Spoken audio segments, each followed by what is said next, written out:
Hello guys and welcome to round number 7 of TePe Sigeman 2026 chess tournament being held in Malmo, Sweden. We have a battle of generation. Magnus Carlsen, who is the best chess player on the planet, is playing against the youngest 2700 in chess history, Yağız Kaan Erdoğmuş from Turkey.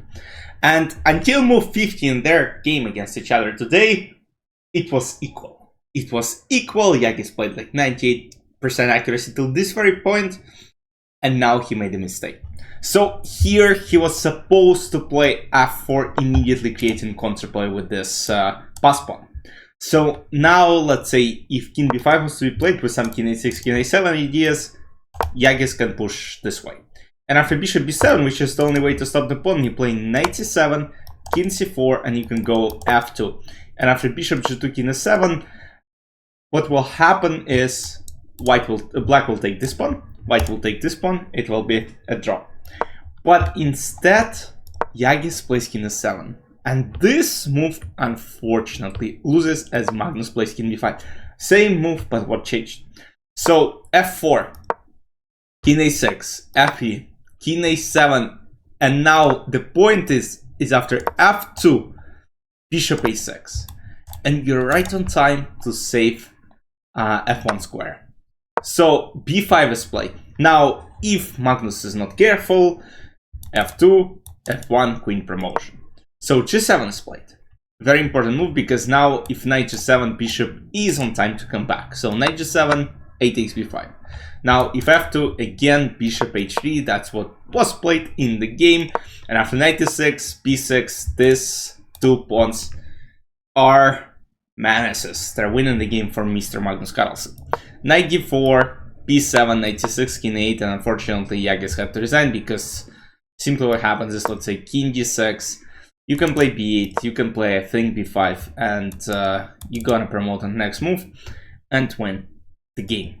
And just like that, Magnus tied with Arjun for the first place. But, there is always but when Magnus plays, they're going to the tie breaks. And I believe it's 2 rapid games and then they're going to be playing in Blitz. So let's see what happened there.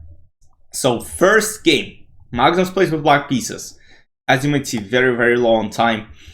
And 2 bishops for Magnus, and Arjun makes a mistake. He plays knight a6. After bishop d6, it turns out that this knight is trapped. This knight, unfortunately for Arjun, is not anywhere. It's not anywhere to be escaped. Like it's just, and it's also kind of silly. Like you're playing this chess game. I mean, knight b5 probably still good. I assume it's still good. Why not? I mean, yeah, computer said after king f6, black have an edge, but still better than playing knight a6. After knight a6, bishop d6, just no man. This knight is never getting out. King d4, king h5, and the game ended in Magnus's favor. Then Arjun had to win on demand. Oh, that's actually blitz games. Okay, I was wrong. So Arjun had to win on demand, and look at this position.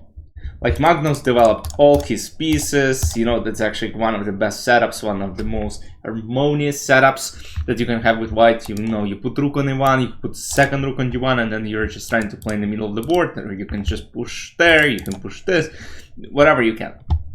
But slowly, Magnus managed to lose all his advantage. And we got to this point where Arjun's position is looking fantastic. Like he has some pressure on c4, his knight is beautifully placed on e5 square, he has d4 square. I mean, I don't know what Magnus did there, but it wasn't good. So bishop e5, and now look, active bishop just pointing towards both diagonals. I mean, absolute beast. Knight g4, bishop d4, knight g8, protecting from any f6 and h6. e5 takes, knight d4, trying to get to f6, but after f5, fork. I mean, there's still a pin, so it's not really a fork. So knight h6, knight g5, king g7, knight e6 takes, and bishop c8. Now Arjun has 2 pieces for the rook, and also beautifully placed bishop on d4. So this pawn I think is out of danger really, because cannot be done anything. Rook a6, rook f6, rook b1 e4, knight f7, bishop c8, takes, bishop d4, and Magnus resigned the game. And we move on to the final blitz game, where we reach the following position. Once again, you can see 16 seconds for Magnus, 12 seconds for Mr. Arjun Erigaisi, and Arjun collapses. He plays rook a5, which, okay, seems logical, you take the pawn, but here, unfortunately, it weakens the last rank, which results in a lot of problems. But Magnus didn't use it. So queen f3, king h2, and now queen f4 back, king g1, and he plays knight f5, allowing Arjun to get back. So what Magnus should have done instead of even queen f4, he should play rook c1, attacking the bishop, and after knight d3, which is a one-looking move, rook f1, queen d6. Now, I assume you could not take because queen e7, and suddenly there are a lot of threats, and yeah, actually this bishop cannot be saved. So yeah, and Magnus plays queen f4, then goes knight f5. Okay, maybe he wants to take on d4. So rook a1 was played, and now takes on d4, knight f3 is one of the ideas, and Arjun blunders. With 4 seconds left on the clock, he plays knight g4, allowing this fatal fork, knight f3. Not a fork, but yeah, just pawn capture could be a brilliant as well, because you attack the king and you just threatened the queen. After it takes, queen b6, the game would have been over, but Arjun resigned and Magnus won another event. I don't know what to say. I mean, at this point it looks like, you know, we should not recap tournaments with participation of Magnus, because whatever he plays, he wins tournament after tournament after tournament, and it's a comeback for him. Like, he won 3 games in a row in the classical portion against Schuiner, Andy Woodward, Yağız Kaan Erdoğmuş, to tie Arjun for the first place, and then beat him in the playoffs. Unbelievable stuff. Like, you know, after a loss against Jordan, it looked like, okay, I mean, he's not the champion anymore. I mean, he lost to Jordan, absolutely equal endgame. He would have done it 99 out of 100 times. And then it's just like, man, unbelievable performance by Norwegian champion. And yes, he won the event. The next event with his participation will be Norway Chess 2026, which is going to happen in the end of May, beginning of June.